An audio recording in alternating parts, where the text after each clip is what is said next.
warahmatullahi wabarakatuh. Halo semuanya, perkenalkan nama saya Ina Permatasari dari STI 5C.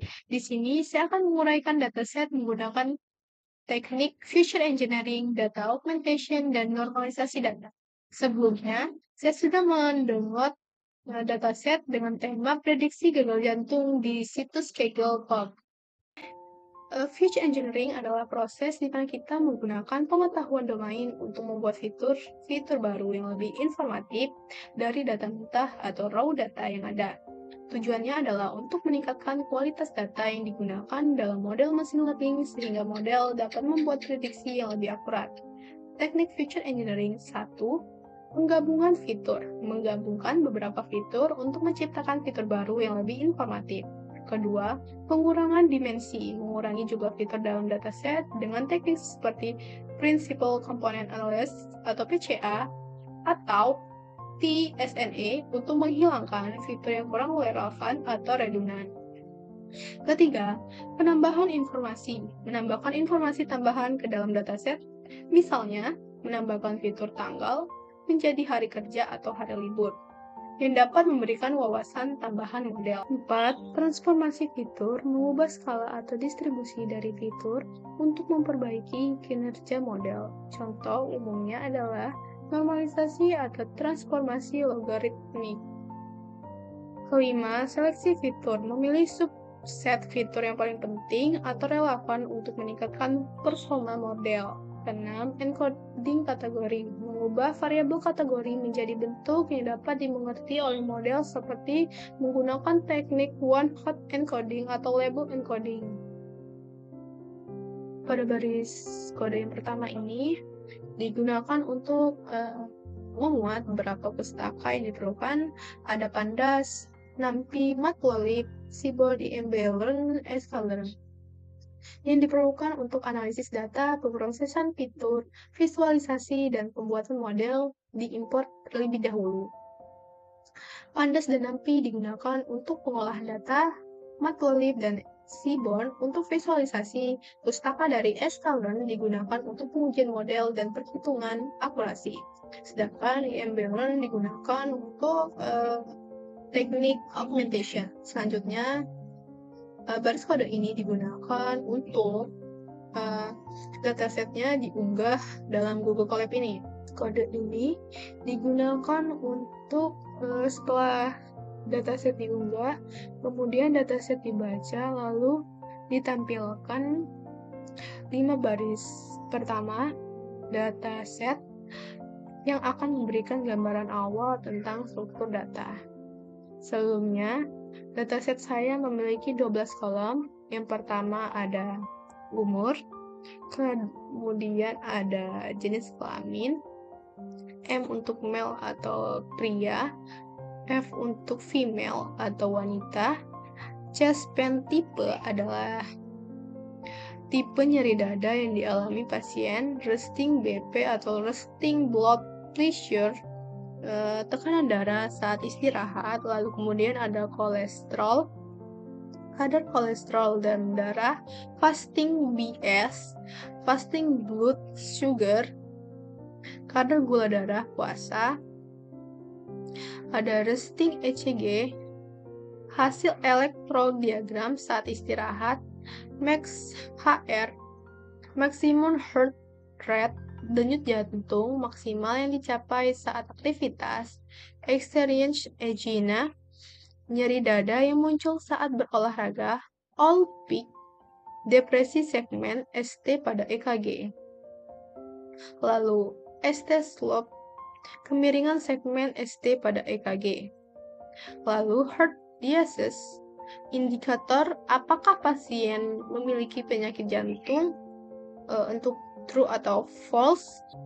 Pada baris kode ini menggunakan fungsi dari Pandas descript yang mana akan menghasilkan ringkasan statistik untuk setiap kolom numerik di data. Ada count, jumlah sampel yang tersedia untuk setiap kolom, lalu min, rata-rata dari setiap kolom, STD, standar deviasi, yang menunjukkan seberapa jauh data tersebar dari nilai rata-rata.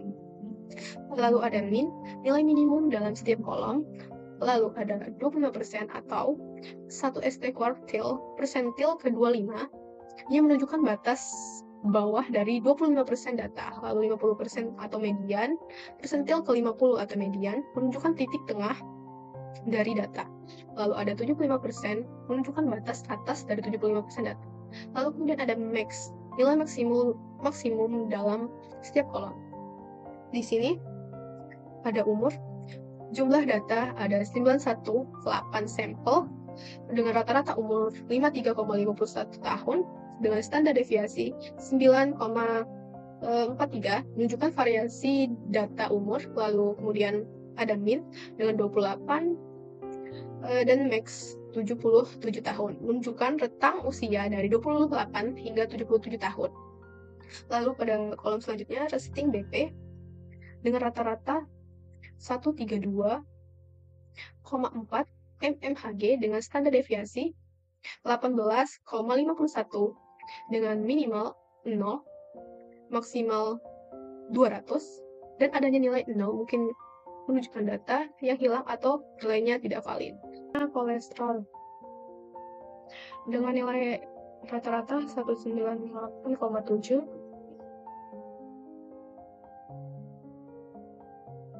mg atau dl dengan standar deviasi dengan 109,38 dengan min 0 dengan standar deviasi 903, di mana 0 mungkin merupakan data yang hilang atau tidak valid.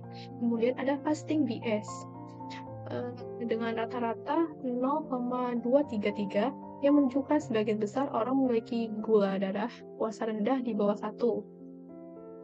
Kolom ini berskala biner dengan nilai 0 atau 1. Lalu max HR, detak jantung maksimum. Rata-rata ada 136,8 BPM dengan nilai minimal 60 dan max 202 BPM. Variasi ini untuk digunakan untuk membantu mengukur kondisi fisik seseorang saat aktivitas fisik.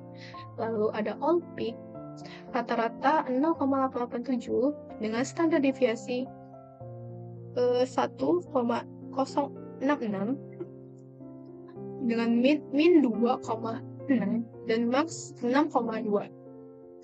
Menunjukkan seberapa jauh depresi ST dapat bervariasi dalam data.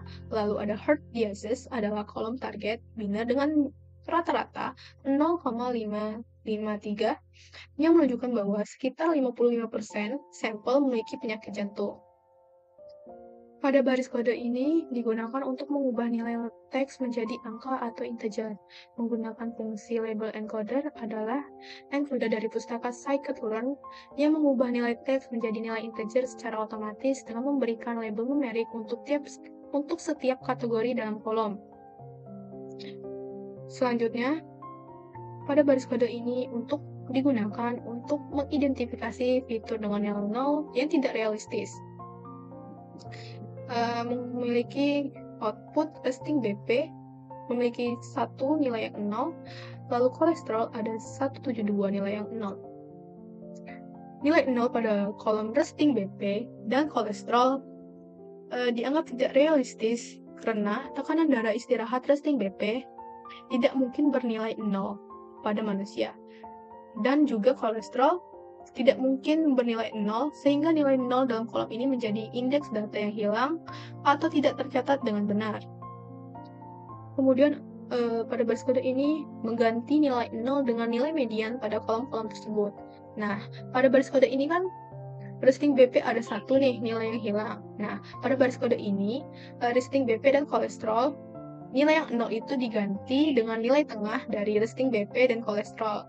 Nah, setelah itu setelah diganti nilai tengahnya pada nilai 1 yang hilang tadi ada 130,0 dan pada kolesterol nilai yang hilang tadi diganti dengan nilai tengahnya 223,0. Nah, setelah diganti, maka dia akan melakukan verifikasi hasil imputasi, yang mana setelah mengganti nilai yang 0 diganti dengan nilai tengah-tengah, maka resting BP untuk tadi ada nilai yang 1 yang hilang, maka di resting BP dan kolesterol tidak lagi ada nilai yang hilang. Jadi diganti. Selanjutnya, transformasi fitur. Pada baris kode ini, kategori usia ke dalam 3 kelompok, yaitu young yang berkisar usianya 30-40 tahun, middle age 41-60 tahun, dan senior 61 sampai ke atas. Mengubah nilai usia menjadi angka atau integer, yang mana young itu 1, yang mana young itu adalah 0, middle age adalah 1, dan senior adalah 2. Selanjutnya, membuat fitur baru berupa interaksi antara kolesterol dan fasting BS. Sebagai hasil perkalian antara kolesterol, fasting BS, atau fasting blood sugar, fitur ini mencoba menangkap hubungan antara kadar kolesterol dan gula darah puasa yang mungkin berkaitan dengan risiko penyakit jantung. Selanjutnya, pada baris kode ini digunakan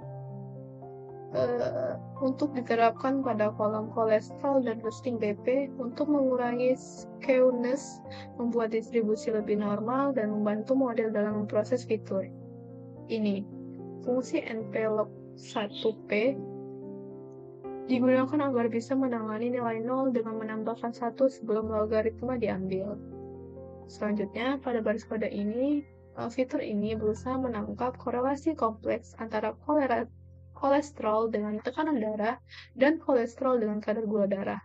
Interaksi ini diharapkan dapat meningkatkan performa model dengan menyediakan informasi tambahan mengenai hubungan antar variabel. Keluaran atau output dari kode ini mengeluarkan grafik batang, yaitu distribusi kolesterol sebelum log transformasi dan sesudah log transform. Pada grafik ini menunjukkan distribusi nilai kolesterol sebelum transformasi logaritmik. Kita dapat melihat bahwa distribusi kolesterol ini cenderung ke kanan.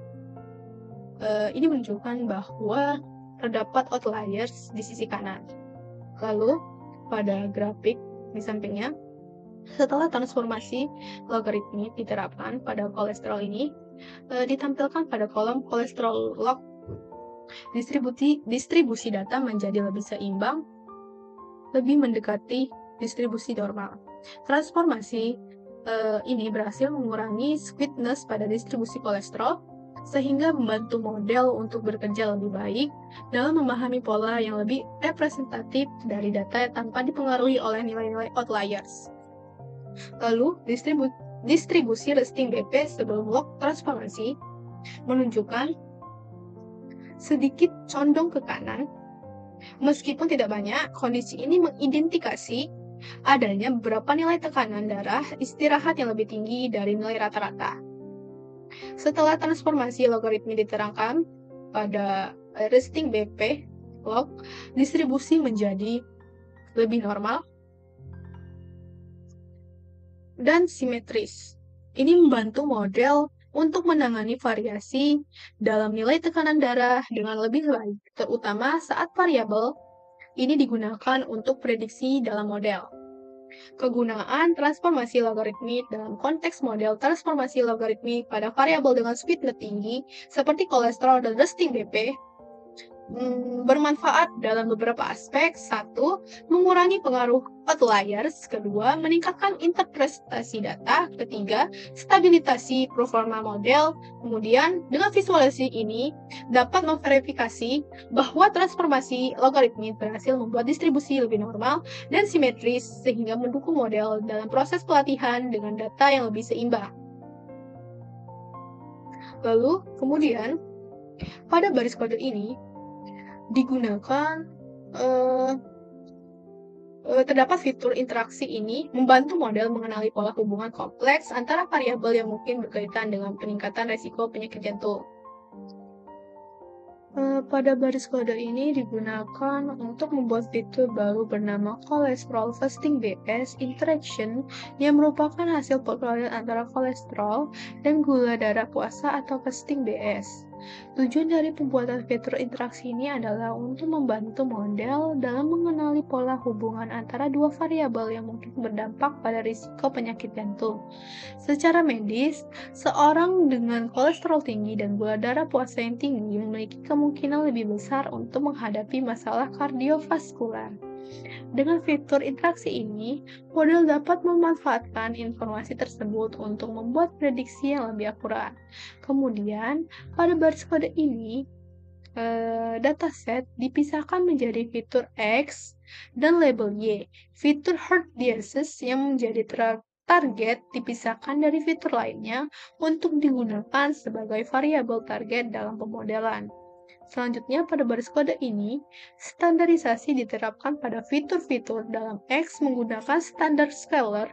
Standarisasi ini membantu membuat distribusi fitur lebih seragam, yang sangat penting untuk model berbasis jarak seperti KNN. Standar scalar mengubah data sehingga memiliki min, rata-rata 0, dan standar deviasi 1 sehingga fitur-fitur dalam dataset menjadi lebih seimbang dan model dapat bekerja lebih baik.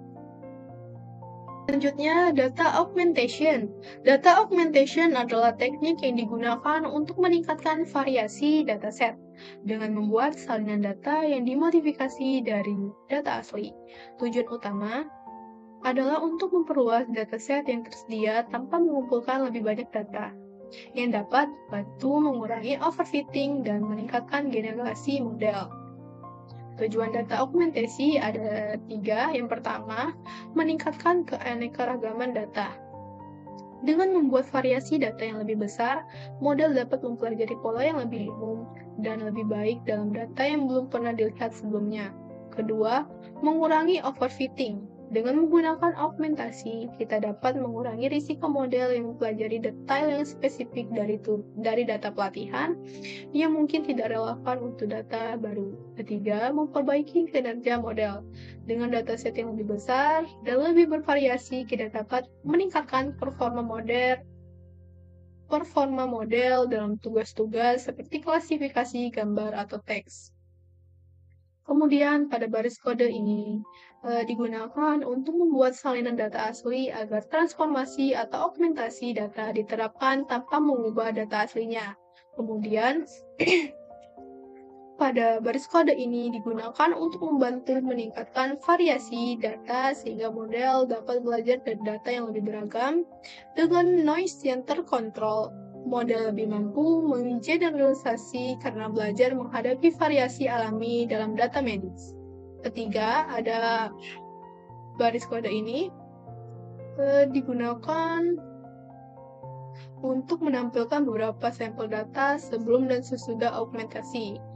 Ini data aslinya. Nah, setelah di-augmentasi data dengan noise injection, memastikan bahwa noise yang ditambahkan tidak merusak data asli, melainkan hanya menambahkan variasi dalam nilai yang sama dalam rentang yang wajar. Kemudian, pada baris kode ini menggunakan teknik something untuk mengurangi fluktuasi yang sangat tajam pada data dan menghilangkan outliers.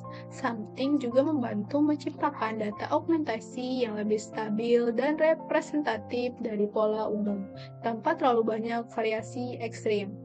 Kemudian, pada baris kode ini memberikan visualisasi bagian rata-rata bergerak mempengaruhi data, memungkinkan analisis apakah something berfungsi sebagai mestinya untuk mereduksi outliers. Pada baris kode ini, sama seperti baris kode sebelumnya, dipisahkan menjadi fitur X dan label Y. Fitur heart disease yang menjadi target dipisahkan dari fitur lainnya untuk digunakan sebagai variabel target dalam pemodelan. Pada baris kode ini digunakan untuk membagi data menjadi set pelatihan dan set pengujian. Pada baris kode ini,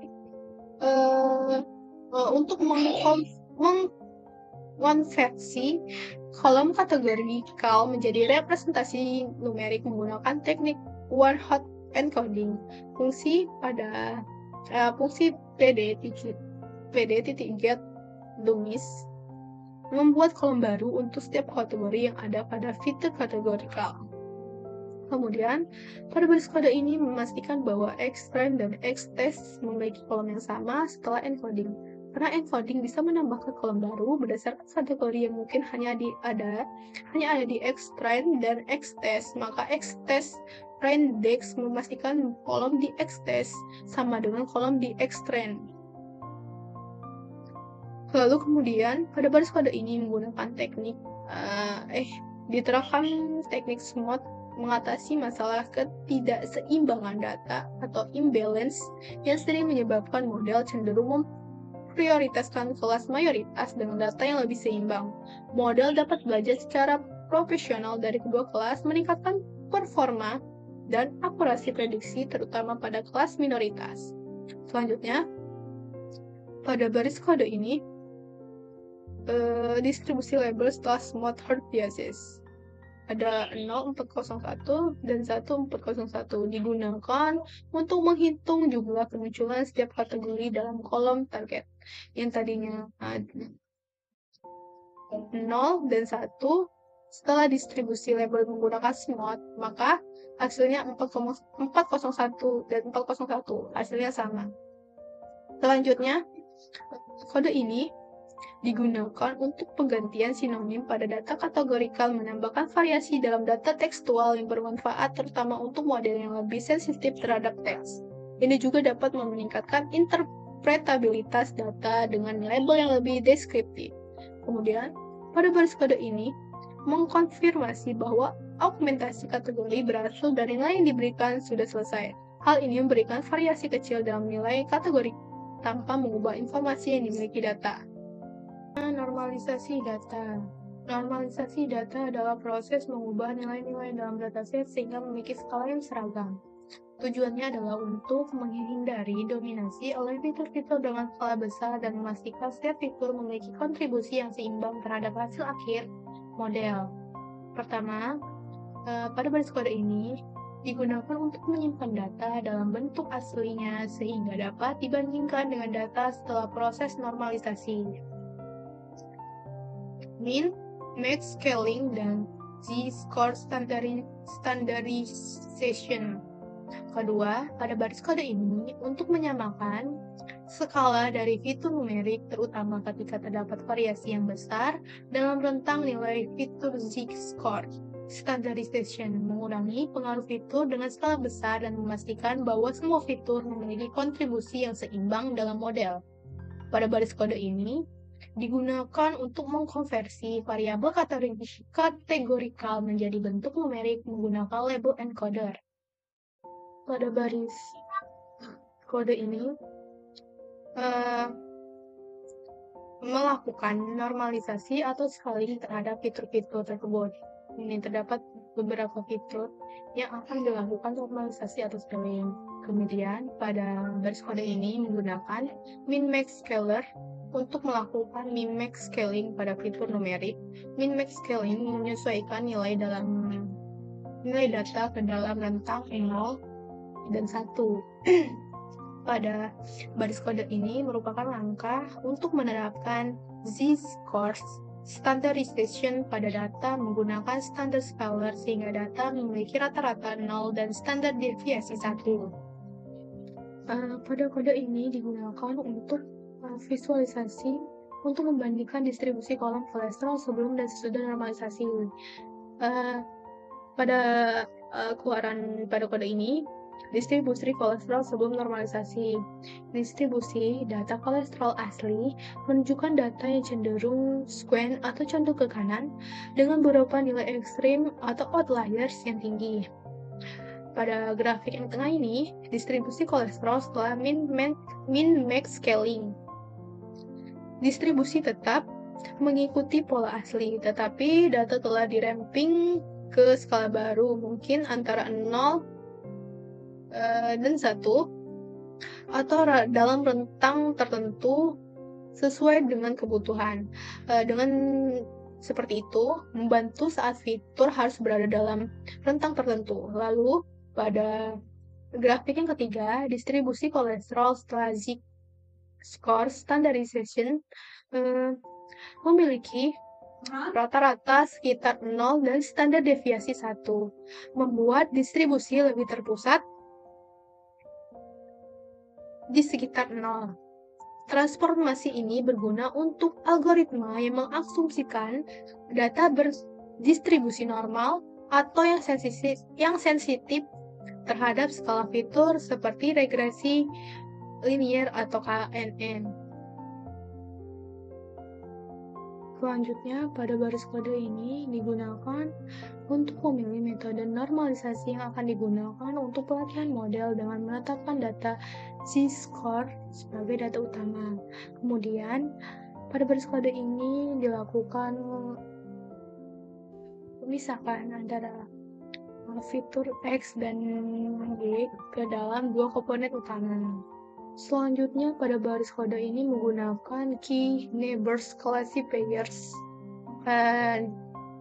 Model KNN diinisialisasi dengan parameter n neighbors sama dengan 5, yang berarti model akan mencari 5 untuk melakukan klasifikasi.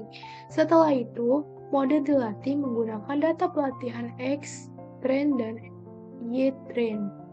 Selanjutnya, pada baris kode ini digunakan untuk menghitung akurasi pada data pelatihan dan data pengujian menggunakan model KNN. Setelah dieksekusi, mengeluarkan output sebagai berikut. Akurasi training menggunakan model KNN sebanyak 86,23%, yang menunjukkan bahwa model sudah lebih baik mengenali pola. Untuk akurasi testing menggunakan model yang sama sebanyak 83,5%, menunjukkan bahwa performa pada data yang belum dilihat pada testing memiliki nilai yang tidak jauh dengan data training. Ini menunjukkan atau mengidentifikasi bahwa tidak terdapat overfitting pada data training dan testing. Selanjutnya, baris kode ini mengeluarkan output sebagai berikut. Dan precision prediksi positif dan benar-benar positif. Misalnya untuk kelas 0 tidak ada penyakit jantung dengan 0,76. Dan dengan recall, presentasi data positif yang diprediksi dengan benar oleh model. Misalnya untuk kelas 1 ada penyakit jantung, recall-nya adalah 0,80. Untuk F1 score, rata-rata harmonis dari precision dan recall memberikan metrik keseimbangannya antara keduanya. Misalnya F1 score itu kelas 1 sebanyak 0,85. Support jumlah sampel aktual untuk setiap kelas di data testing. Akurasi keseluruhan adalah 83%, sama dengan hasil akurasi testing di atas. Makro AFG rata-rata precision sebanyak 0,83% untuk semua kelas, tidak mempertimbangkan jumlah sampel per kelas. Dan wake AFG rata-rata precision, recall, dan F1 score yang mempertimbangkan jumlah sampel setiap kelas. Lalu kemudian pada baris kode ini digunakan untuk visualisasi confusion matrix, menunjukkan jumlah prediksi yang benar dan salah untuk setiap kelas dalam bentuk matriks. Ini membantu dalam memahami distribusi kesalahan dan akurasi prediksi untuk setiap kategori. Confuse matrix menunjukkan performa model KNN dalam klasifikasi data testing. Model memiliki 67 true negatif dan 86 true positif, menunjukkan hasil yang baik dalam memprediksi kedua kelas. Nilai false positif 10 dan false negatif 21 masih memberikan gambaran yang error yang masih terjadi namun cukup rendah. Teknik normalisasi yang tepat berkontribusi terhadap hasil yang baik dengan memastikan bahwa setiap fitur memiliki pengaruh yang seimbang dalam perhitungan jarak sehingga meningkatkan akurasi model. Pada akurasi model, akurasi training dan testing memberikan gambaran apakah model mengalami overfitting dan underfitting. Jika akurasi training jauh lebih tinggi dari testing, kemungkinan terjadi overfitting. Jika kedua akurasi sama-sama rendah, model mungkin mengalami underfitting atau data kurang informatif. Dapat ditarik kesimpulan dari ketiga teknik ini memiliki manfaat dan kegunaannya dalam mempersiapkan dataset. Yang pertama ada feature engineering. Feature engineering sendiri adalah proses memodifikasi atau menambahkan fitur-fitur baru ke dataset agar lebih informatif dan relevan bagi model yang akan digunakan. Pada dataset ini, beberapa teknik feature engineering yang diterapkan termasuk menciptakan fitur-fitur interaksi, melakukan transformasi logaritmik pada kolom tertentu, dan menambahkan kolom rata-rata bergerak atau moving average untuk fitur tertentu. Dalam teknik feature engineering, terdapat manfaat. Yang pertama, membantu mengungkapkan pola yang tidak tersembunyi dalam data asli, seperti hubungan non-linear atau interaksi antar fitur yang dapat berdampak pada prediksi. Yang kedua, dengan menambahkan fitur baru, model dapat lebih memahami variasi data dan menghasilkan prediksi yang lebih akurat. Yang ketiga, teknik ini juga membantu mengatasi masalah skala dan distribusi yang tidak seimbang dalam dataset, membuat data lebih mudah dipahami oleh model. Kemudian, data augmentation adalah teknik memperluas jumlah data atau menambahkan variasi dalam data dengan menciptakan sampel baru dari data yang sudah ada. Pada dataset ini, augmentation dilakukan melalui beberapa cara, seperti menambahkan noise atau gangguan acak pada fitur numerik tertentu dan mengubah label pada variabel kategoris. Pada data augmentation terdapat manfaat yang pertama, menambahkan variasi dalam data, memungkinkan model untuk menjadi lebih robust terhadap perbedaan kecil dalam data yang tidak ada dalam data asli. Yang kedua, teknik ini sangat bermanfaat untuk mengatasi kelas imbalance di mana jumlah sampel kelas minoritas diperbanyak, membantu model agar tidak condong ke satu kelas tertentu. Ketiga, dengan variasi data yang lebih banyak, model dapat lebih baik dalam generalisasi sehingga tidak hanya bekerja pada data latih tetapi juga pada data uji. Yang terakhir ada data normalization atau normalisasi data. Adalah teknik untuk menyamakan skala fitur sehingga nilai-nilai antar fitur berbeda dalam rentang yang sama atau memiliki distribusi yang seragam. Pada dataset ini, normalisasi dilakukan dengan min-max scaling dan z-score standardization pada fitur numerik seperti X, resting BP, dan kolesterol. Manfaatnya sendiri ada yang pertama, membantu model berbasis jarak seperti Kiners, Nibors, KKN agar dapat bekerja lebih baik karena model ini sensitif terhadap skala fitur. Kedua, menghilangkan perbedaan skala antar fitur memungkinkan algoritma berbasis gradient descent atau yang berbasis jarak lainnya untuk melakukan perhitungan lebih optimal sehingga coverage lebih cepat dan mencapai hasil yang lebih baik. Melakukan perhitungan lebih optimal sehingga coverage lebih cepat dan mencapai hasil yang lebih baik. Ketiga, normalisasi juga membantu mengatasi masalah outliers atau data yang sangat tinggi atau rendah yang bisa mempengaruhi model secara negatif. Terakhir, ketiga teknik ini dapat ditarik kesimpulan berperan penting dalam mempersiapkan data sehingga lebih siap untuk pemodelan. Feature engineering memperkaya informasi dalam dataset, data augmentation menambah variasi dan memperkuat model terhadap ketidakseimbangan kelas, sedangkan data normalization mengatasi perbedaan skala yang dapat mengganggu proses pelatihan model. Secara keseluruhan, penerapan ketiga teknik ini memungkinkan model yang dihasilkan menjadi lebih akurat, robust, dan mampu melakukan prediksi dengan baik, terutama pada dataset yang memiliki karakteristik unik atau tantangan seperti perbedaan skala dan ketidakseimbangan. Terima kasih sudah menyaksikan video penjelasan mengenai teknik feature engineering, augmentation data, dan normalization data. Saya ucapkan terima kasih. Wassalamualaikum warahmatullahi wabarakatuh.